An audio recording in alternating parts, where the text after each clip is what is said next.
All right. Well, good afternoon, everyone. My name is Matt Fifer, and this is Conversations on Retail. We are here today with my friend Alex McCoy. Alex is the Vice President of Retailer Innovation for eGrowcery. And we've got several folks that are going to be joining us. We've got close to 30 people registered. I'm not sure how many people are going to actually be on, I guess, for this live. But the one thing I want to share before we get started, before we welcome Alex, is this is intended to be a conversation, not just a presentation out. So if you've got questions or if you've got any insights you'd like to offer, feel free to use the Q&A and submit those as we go. But Alex, it's great to see you. Thank you so much for making the time to join us today.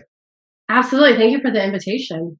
Yeah. So I always love, and by the way, we've got a ton to cover in a short period of time. So I always like to start with background. And I'd love for you to share a little bit about sort of your story, where you grew up, talk about some of your early interests, and then talk about your university experience, because what's so interesting about you, one of the things that's so interesting about you is you kind of have come about through a non-traditional approach, right? You were very much headed in one direction, and then you made this great big pivot, and now here you are. You've had all this success. So take us through some of your background, please. Matt, I thought you knew me well enough to know I've gone many directions and pivoted multiple times. So growing up, I like to say Northwest Arkansas is not home. I wasn't born here. My family's not originally from here, but I've been in Northwest Arkansas longer than anywhere else. Originally from California, family in Boston, Bow Coast, and somehow managed up in the middle. And with retail, obviously it made a lot of sense to stay. And so with, early interests, as a kid, I wanted to be a lawyer. And I always joke that my midlife crisis and my retirement plan will be law school. And so again, lots of different areas that I like to spend some time at and pivot often. But for the last decade, I've been focused on e-commerce. As you mentioned, my university is in science and education. I was a teacher for a few years out of college.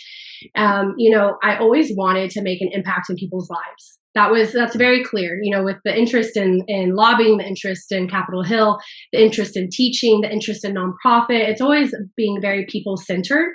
And I think that that's what also, pulled me into digital technology, is that it's all about the consumer and what is he or she trying to achieve in their journey and how are we going to solve those needs.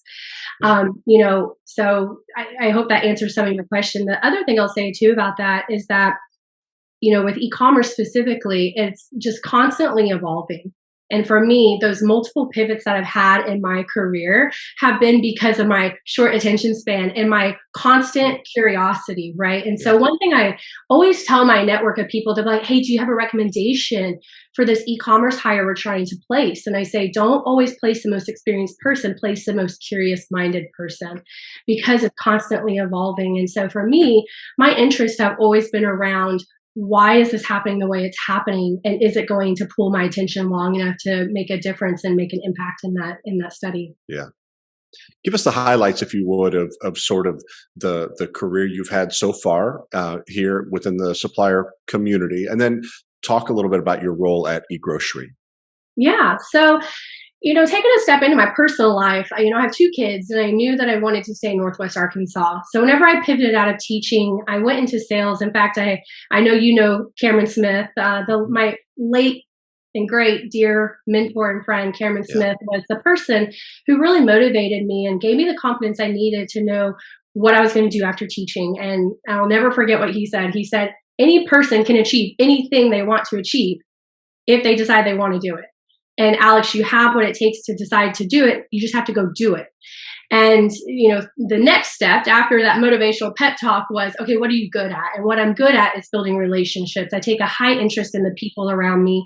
I take an interest in empowering and placing people into different, career paths or opportunities or what it might be. And so I knew I wanted to be in sales and or marketing and mixing those things together. And so with that, I joke that I'm one of the few who can say I've worked in the Walmart ecosystem without ever working for Walmart. I was always on the agency side or technology side, and was very fortunate to be placed in opportunities where I was an exclusive or preferred partner with Jet.com, formerly Jet.com, and Walmart. And so, at some point, I guess about 5 years ago, I decided I wanted to build out my supplier knowledge, through my career, I've consulted either directly on my own or indirectly through a partner with several, I mean, hundreds of suppliers. I mean, on contract, I've contracted almost 80 suppliers directly.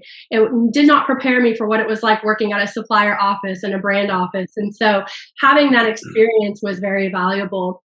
From there, I was recruited to come to eGrowcery, and it was at a very unique time.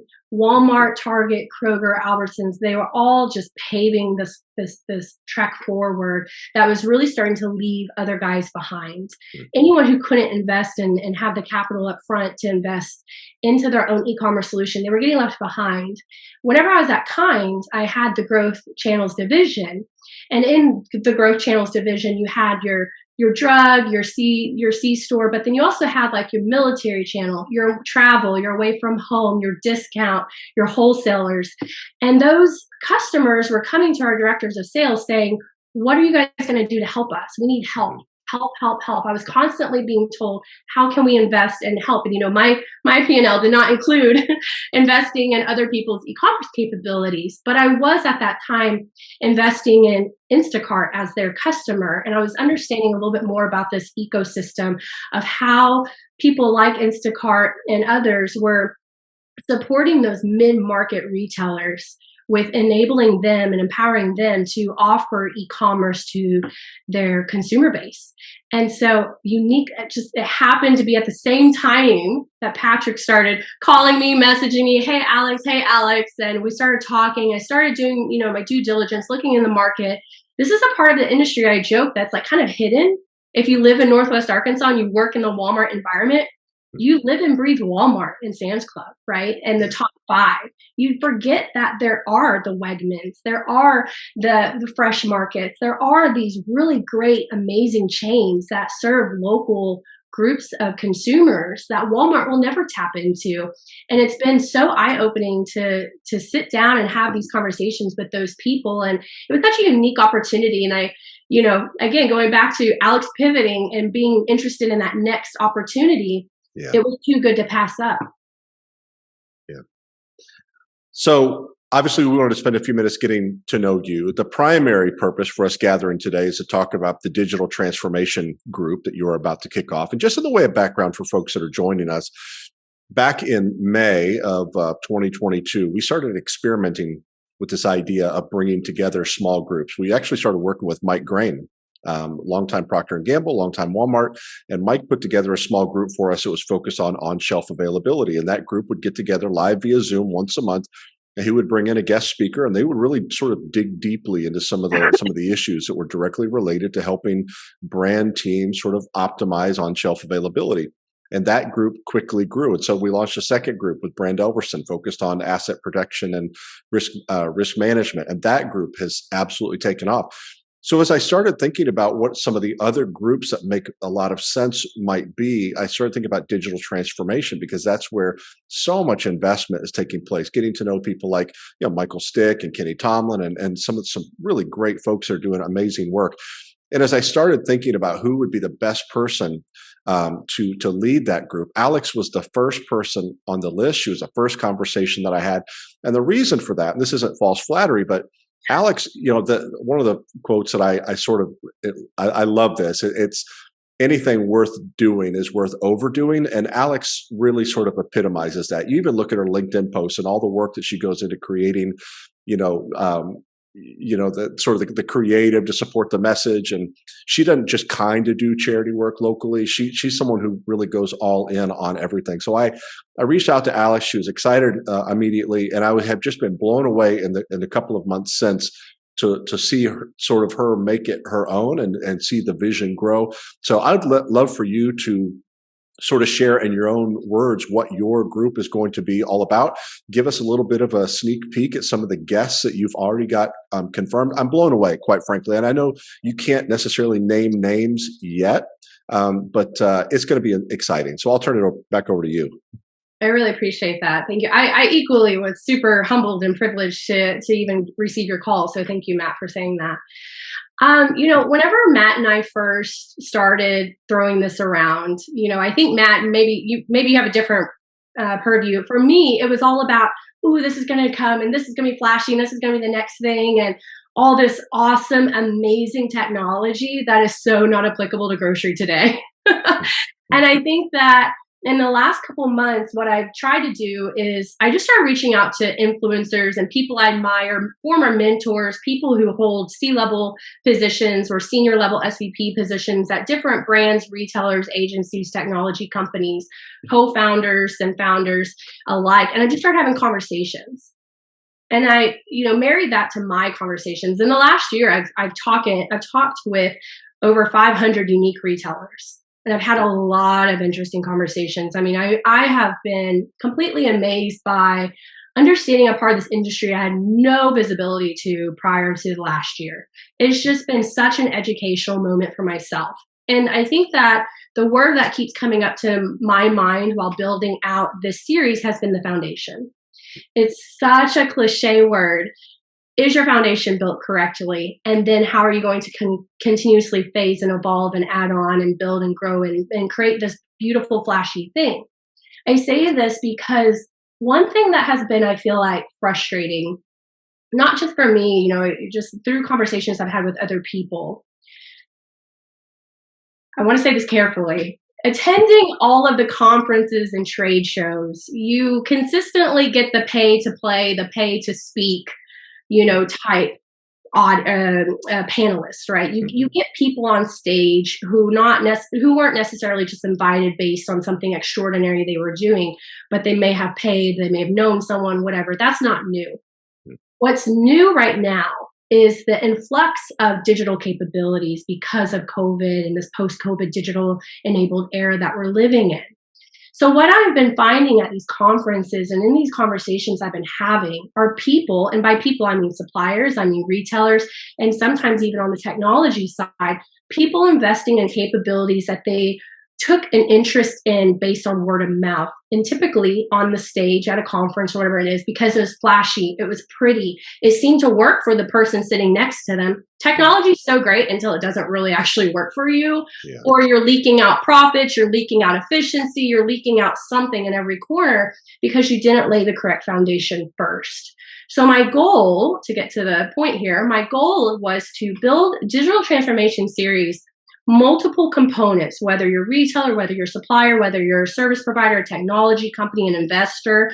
I wanted to build a story around how are you laying your foundation and making sure that you're operationally sound, efficient, and effective. And then what are those phases that you're going to tack on? So to your earlier question or point about guest speakers, my first speaker is from the retailer side, someone who manages all of the development and ongoing growth of a media company for a retailer. The second one is a founder of a technology company that is focused on optimizing your digital shelf. The third is a retailer who is launching several pieces of innovation that suppliers and service providers should be prepared for. It's amazing how fast they're moving right now. And what I want to do is use these people. My fourth is a CDO of an HBA company. What I want to do is use these people to talk about omni-organization planning, omni-investment, what makes sense first and where on the retailer side, supplier side, and tech side. And then how are you going to grow that over time to be highly profitable? How are you going to find that path to that profitability? Because what we're finding in the market, people who buy a flashy thing, they build up a cute building, they get to story 3, and then they have to tear it down and restart because they were leaking out all this money and efficiency that led to no path to profitability. So that's what we've been focused on. I'm really excited about the lineup we have and some of the subtopics that we're solidifying right now. I'm pretty excited. Our first one's going to be, just in 2 weeks, right, at Shop Talk. So yeah. Big names, big jobs, big companies. And that when you've got to go through the process of obtaining permission from corporate affairs departments, that these are hitters. So Alex has really, really worked hard to bring in real thought leaders and influencers and bring those folks in. The next question I'm going to ask is about who would you recommend participate? But while you're thinking about that answer, anyone else that's listening live that has questions for Alex, click on Q&A and type those in and submit them, and you can join the conversation. So Alex, talk about who you would really recommend this group for. Yeah, I think it's a great question. It went into a lot of our planning of who we were trying to target and talk to and support.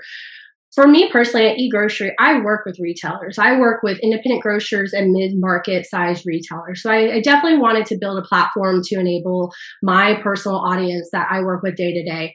I also wanted to work though in supporting suppliers that are working with your top five, tier one retailers as well as your mid markets. I think that there's an interesting point somewhere along the road, right? Everyone has a foundational level that they have to lay, and all these fancy things that we're going to talk about, where do they make sense along the path for what type of audience? We're trying to be very intentional about opening up our conversations from multiple angles, depending on where you're sitting at on your desk. The other thing I'll say too, and I'm glad you mentioned this about going through corporate affairs and PR teams. Yes, there's only so much we can open to the world. However, part of this digital transformation series, what I really wanted to do and what I've pushed very hard on my guest speakers in advance, and it has turned some away, which is okay, was that we wanted to have an open, transparent conversation. There is only so much someone at, a global retailer can provide to an open audience. But what I wanted to do was give an open forum where people weren't afraid to submit anonymously questions. Because what happens a lot of times, in my conversations with peers at these trade shows is they don't want to get on a microphone and ask a question. They don't want to challenge in front of their peers. I mean, we have our reputations to protect, we have our jobs to protect. I wanted to create an environment where people felt comfortable challenging, even if it was through anonymity. I wanted them to be able to submit these questions and challenge. Hey, I'm looking at this feature you're talking about online. It's not working the way that you're saying it is. Can you expand on this, and what is that next phase of evolution for it?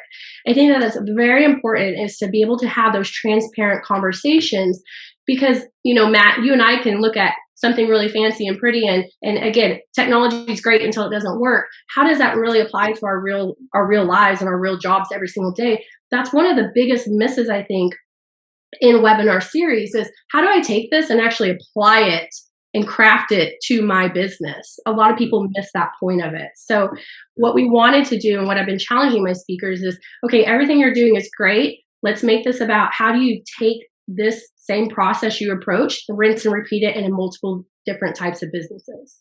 Yeah.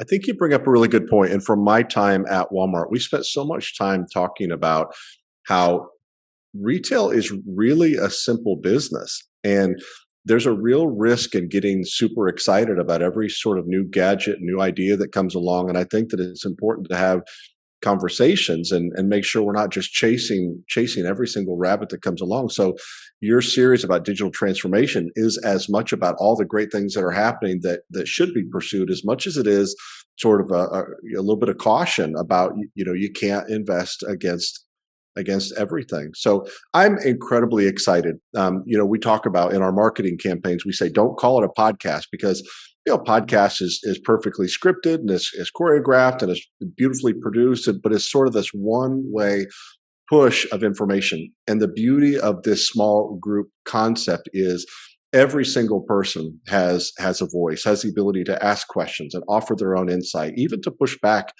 if they have an experience or a point of view that differs from the consensus. So very, very excited. Could not be more appreciative of you and the investment that you've made already in making it a possibility. And we can't wait to get started. As Alex mentioned, we'll hopefully be announcing very soon the very first guest, and everyone's going to be super excited to hear from this human. So a lot to look forward to. I want to spend the last couple of minutes, and obviously, if you have any other sort of closing remarks with respect to the group, I'll let you offer those. But I want to spend the last few minutes we've got together digging back into sort of what makes you, talking about purpose and passion and motivation and legacy.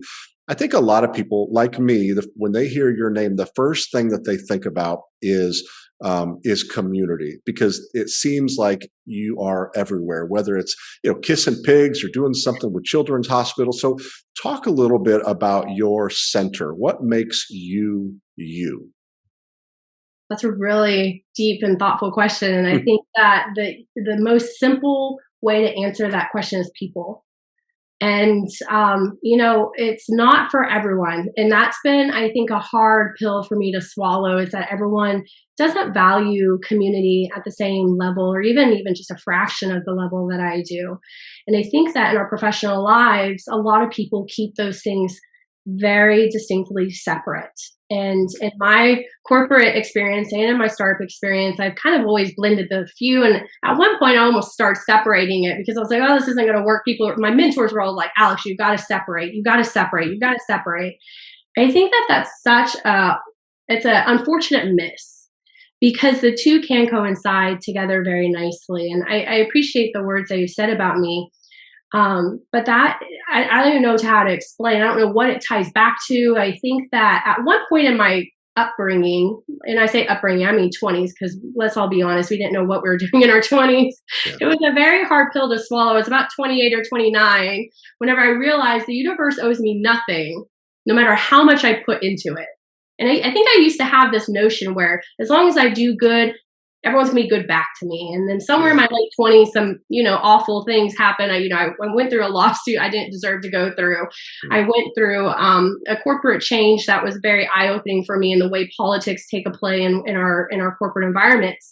And I think it was during that time I realized, it doesn't matter how much good I put into the world, it owes me nothing back. I still have to be smart. I still have to be strategic. I still have to do what I have to do, while also not compromising what I believe in and who I want to be. So in my 30s, I feel like I've gotten to a comfortable place where, I don't take on everything I used to. I used to be the girl who couldn't say no to anything. And I definitely now sit more in an advisor seat in a lot of these nonprofits than I used to, be boots on the ground for everything. But I found ways to really use that to encourage and tie into my professional life as well. And I found, a lot of success with that. A lot of my friendships have, kind of blurred through the lines of both. And I don't regret that. And I, always encourage other people who are looking for a way to build out not only their professional network, but also even their personal lives to get involved in their community nonprofits. Yeah. I think a lot of us have been, maybe it's just something that's just a part of who we are, but we think about so much in the context of business as looking for payback. So even in our acts of service, there is sort of this, even if we're not fully aware of it, we're always sort of thinking about, I'm going to get involved in this, but what's in it for me? And I think that the difference between most people that have sort of that payback mentality, and I know that's a cynical view, but I think it's probably honest, that the difference between people that have sort of that what's in it for me mentality versus the ones that you see absolutely everywhere, I think the difference is love, right? I mean, it really is about having a genuine, a high regard for others, a desire to serve others, a valuing of others. And I think that's what makes you, and I could name a handful of others. It just seems like every time there's an opportunity to serve, you all are there serving. And I think it speaks really highly of you. Talk about how it is that you're able to balance all of your responsibility. In terms of, you said obviously you're a mom of kids. I know you're very, very ambitious in that regard, as much as you are professionally, as much as you are in your community giving. How is it that you are able to organize it all and manage it all, and not just coast through it, but really to set a high standard in everything you do and do so well at it, or at least it seems like you're doing really well at it. Thank you. It's not perfect. I promise you, it's not perfect at all. There's not an easy way to answer this. I think that through my maturation, I have learned how to delegate very well. That was a huge skill that I developed in the last 5 years, was learning how to delegate. And, while I sit on a handful of different committees and what have you, plus I have my kids, and I promise you they're very busy, plus my career, finding people that you can engage and mentor, it takes time up front to mentor someone, but it pays off so fast over time. Because if you can just give a fraction of your knowledge to the person sitting next to you, they're going to go out and not only do it just like you did, 50% of the way. The other 50% is going to be their own twist, their own flavor, and it's going to flourish into something even better than what you're able to create it into. Yeah. I'd say the first answer is to delegate. The second one is you have to be committed to it mentally. I mean, there are times where I'm sick right now. A lot of my, peers and people are off at Expo West. I'm sick. I'm home. I'm resting, and you just have to say no sometimes. But for digital transformation, I'm going to just tie it back to digital transformation. Digital transformation it's never ending. You have to constantly be in the know and understand what's going on. And that does take a level of commitment to just say, this is something that I'm committed to, and I want to keep up with, and I'm going to succeed at. And so for digital transformation, it was easy to get on. I'm not paid. This is, just clarify for the audience, this is a volunteer-based involvement. And I think that this is very powerful because what I'm able to do is provide not only my own thought leadership, but bring in some of the most influential people in this industry from different, separate, multiple walks of life, bring them together and provide a library, if you will, of untapped resources for anyone in the public to tap into. And I think that is such an amazing opportunity. It goes back to my original answer, just people. It's all about our people. And so if we can just organize and provide a fraction of our thought leadership, put it in a library for people to tap into, how valuable is that? Yeah. Last two questions are sort of deep water questions. I want to ask you what you wish you would have done differently, but I will ask you, what advice would you give to the 20-year-old you who is halfway through college and about to start strong in every area of life? What advice would you give to 20-year-old Alex? Actually, I have been giving some advice to 20-year-olds, and I sit on a mentor committee for college students at U of A. And my favorite thing, I'm laughing about this because one of my former mentors did this to me, and it was life-changing, was this book called Design Thinking. And it's a concept taught at Stanford University. And the book itself, Design Thinking, it's just a discipline, if you will, about how you approach. And it's all about, is this concept feasible, desirable, and viable? It's really just centered around those three concepts, plus are you constantly testing and learning? So as corporate in our careers, it's very valuable into applying into how we think about leading a team. The second book, once you understand, which you don't have to read the first one, but the second one, which is taking that theory and taking it to the next step, is called Designing Your Life. And it completely reshapes the way we think about what do you want to be when you grow up. So Matt, what do you want to be when you grow up? I want to be an astronaut, I want to be a doctor, I want to be a lawyer. You don't ever get asked, what are the three most important things to you? Is it money? Is it traveling? Is it family? Is it what are the things that are really going to make you happy? And then how do you shape your career around that? And I wish someone had done that to me sooner, because I would have settled into the retail landscape a little bit faster, because I would have understood what career path I was going to be on. Because my career path itself is kind of not really sure. I'm just kind of sat on all different sides of the desk to understand different concepts. The second thing I'd say off of that, excuse me, is, for this industry itself, I would say find mentors. There are so many wonderful people out there. My dad gave me a piece of advice whenever I was pretty young in my career, and he said, your network is everything. Just take care of your network and the rest will fall into place. And he was so true. There are a lot of things my dad's not true on. That one was so spot on. It's scary. In my mid-30s, today, I could call a handful of people and I could go get any job I want to go get, just about, because of people who respect me, value me, understand me, and know what they can expect from me. And so taking care of your network and using that ability to give yourself leadership skills, to be able to provide mentorship from somebody, people don't leverage that to its full ability, I don't feel like.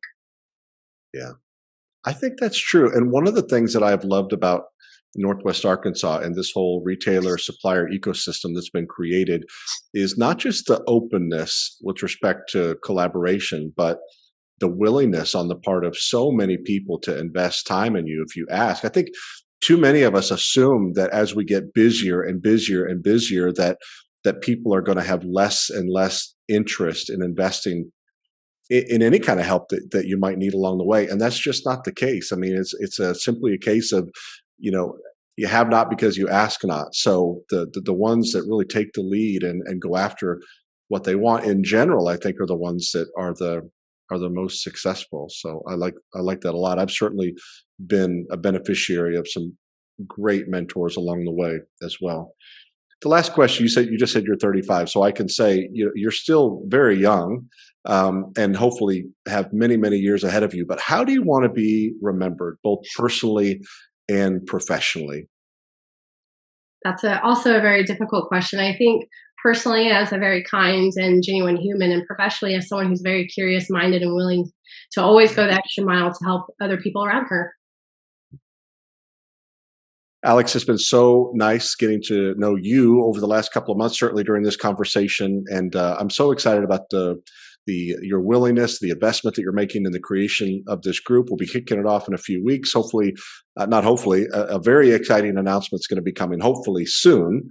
But Alex McCoy, Vice President of Retailer Innovation at eGrowcery, thank you so much. Hope you get to feeling better, and have a great day.